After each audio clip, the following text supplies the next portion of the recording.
कश्मीर यात्रा का हमारा पहला डेस्टिनेशन था अनंतनाग डिस्ट्रिक्ट में स्थित समुद्र तल से 7200 मीटर की ऊंचाई पर स्थित पहलगाम। श्रीनगर से इसकी दूरी 95 किलोमीटर है। हम यानी मैं और मेरे पति सुबह 8:30 बजे टूरिस्ट कार से पहलगाम के लिए निकल पड़े। ड्राइवर कैसर ने बतलाया कि वहां तक पहुंचने में 3.5 से 4 घंटे का समय लग जाएगा। श्रीनगर शहर पार करते ही हाईवे आ गया और हमारी कार ने रफ्तार पकड़ ली। पहलगाम अपनी अनटच्ड प्राकृतिक सुंदरता के लिए प्रसिद्ध है और उच्च हिमालय में सुरमई लिदर घाटी का गहना है। हिंदुओं के लिए यह स्थान तीर्थ स्थल सा भी है। यहीं से अमरनाथ की यात्रा शुरू होती है। कहते हैं अमरनाथ की गुफा में जाने से पूर्व भगवान शिव ने अपने बैल नंदी को यहीं छोड़ा था। इसीलिए इस जगह को बेलगाम भी कहा जाता है। हमारी कार पुलगामा के पैम्पोर को क्रॉस कर रही थी। ड्राइवर ने बतलाया सड़क के दोनों ओर फैले खेत सेफ्रॉन के हैं।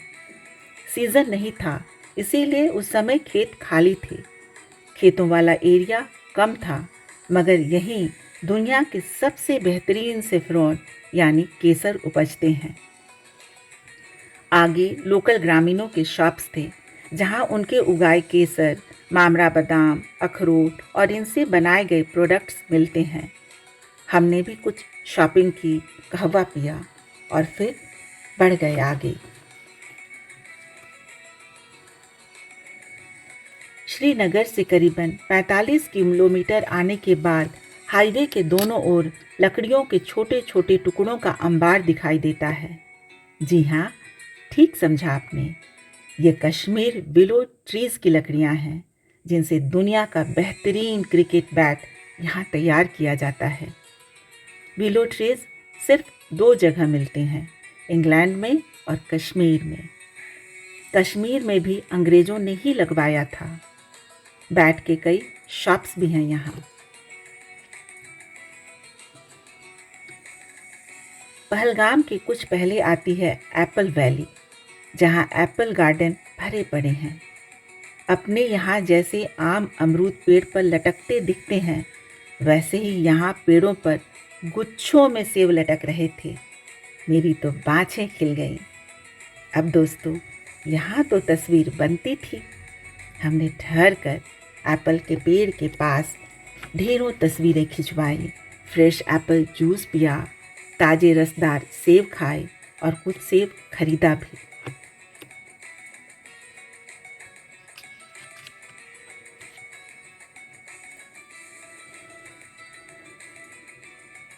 और फिर बढ़ गए आगे पहलगाम की ओर।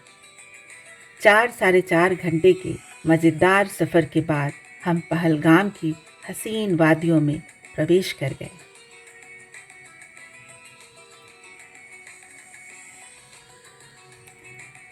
सड़क के साथ साथ बहती तेज धारों वाली लिदर नदी और सड़क के सामने दिखता बर्फीली चोटियों वाली पर्वत श्रृंखलाएं, उसके ऊपर नीले आसमान में तैरते सफ़ेद बादल, अद्भुत नज़ारा। अमरनाथ यात्रा का पॉइंट भी दिखा। यहाँ से अमरनाथ मात्र 32 किलोमीटर है। रास्ते में भेड़ों का झुंड खूब मिलता है।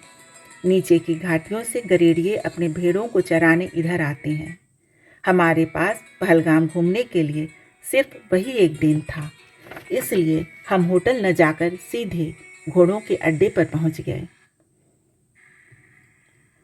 यह अड्डा कश्मीर टूरिज्म द्वारा संचालित होता है। साइट सीनरी के हिसाब से घोड़ों और गाइड के चार्जेस होते हैं। हमें बादल और सुल्तान नाम के भूरे और सफ़ेद रंग के 2 घोड़े और एक गाइड मिला। अब तक दिन का 1 बज चुका था। हमारे पास 4 से 5 घंटे का पर्याप्त समय था।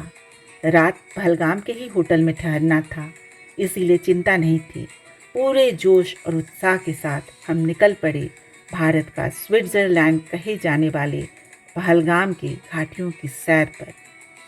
गाइड को हमें 7 व्यू पॉइंट्स दिखाने के निर्देश थे। डेबियन वैली, कश्मीर वैली, ओल्ड शिकारागाह वाटरफॉल, डीनो वैली, कैनीमुल्ला और मिनी स्विट्ज़रलैंड। पहाड़ पर चढ़ना आसान नहीं था। कोई रास्ता नहीं बना था, कोई मैप भी नहीं था। इंसानों की कोई बस्ती भी इन पहाड़ों पर नहीं थी। व्यू पॉइंट के पास ही कुछ सैलानी नजर आते थे। गाइड ने बताया घोड़ों को रास्ते याद होते हैं और वही सैर करवाता है। लंबे लंबे पेड़ों से भरे जंगलों के बीच से संभल संभल कर चढ़ाई चढ़ाता घोड़ा हमें पहाड़ के ऊपर लिए जा रहा था।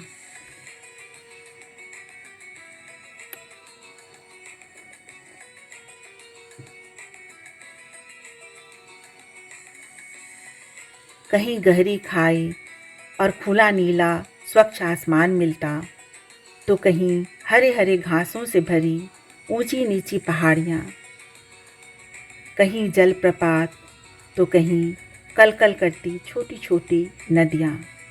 हर नज़ारा अद्भुत और मनमोहक।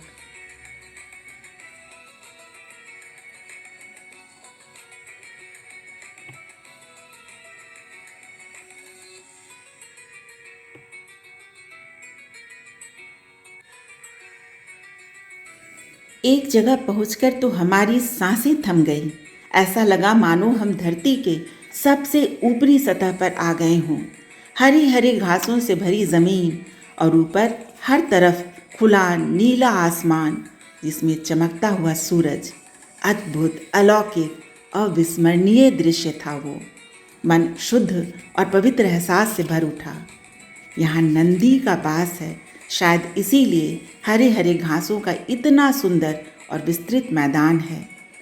यहाँ हमने ढेरों तस्वीरें ली। हर पल, हर दृश्य को हम कैमरे में सहेज लेना चाह रहे थे। यहाँ से लौटने का मन ही नहीं हो रहा था, मगर गाइड को हमें और भी साइट्स घुमाने थे। वहाँ से हम मिनी स्विट्ज़रलैंड की ओर बढ़ गए। आगे का रास्ता बहुत ही दुर्गम था। कहीं फिसलन से भरे कीचड़, कहीं गोल गोल चिकने पत्थर, कहीं खड़ी चढ़ाई, कहीं ढलान। बड़ी समझदारी के साथ घोड़े एक एक कदम को बढ़ा रहे थे। मिनी स्विट्जरलैंड भी बहुत सुंदर था। हरे हरे घासों से भरा मैदान और सामने बर्फ से ढका पहाड़। पहली बार यहाँ इंसानों की भीड़ दिखाई दी। मनोरंजन के भी बहुत सारे एक्टिविटीज़ थे। रोपवे, झूले, छोटे छोटे रेस्तरां और कश्मीरी ड्रेस के साथ फोटोग्राफी। जब मन कश्मीर के रंग में डूबा हो तो फोटोग्राफी तो बनती ही थी। हमने भी कश्मीरी ड्रेस पहनकर फोटोग्राफर के बताए पोज में कई तस्वीरें निकलवाईं। फ़ोटो की प्रिंट नीचे घोड़े के अड्डे के पास जाते ही मिल जाती है। अब सूरज बर्फीली चोटी के पीछे छुपने लगा था और पक्षी के कलरव के साथ दिन ढलने लगा था। सभी सैलानी पहाड़ से वापस नीचे लौटने लगे थे। विभिन्न प्रकार के पक्षियों की आवाज़ें सुनाई दे रही थी। नीला आसमान सिंदूरी हो चला था। एक के पीछे एक संभल संभल कर चलते घोड़ों की कतारें थीं। बिना आदत के 4-5 घंटे की घुड़सवारी से बदन में हल्की अकड़न सी आ गई थी। हम होटल के कमरे में आ गए थे, मगर मन वहीं पहलगाम की हसीन वादियों में ही भटक रहा था।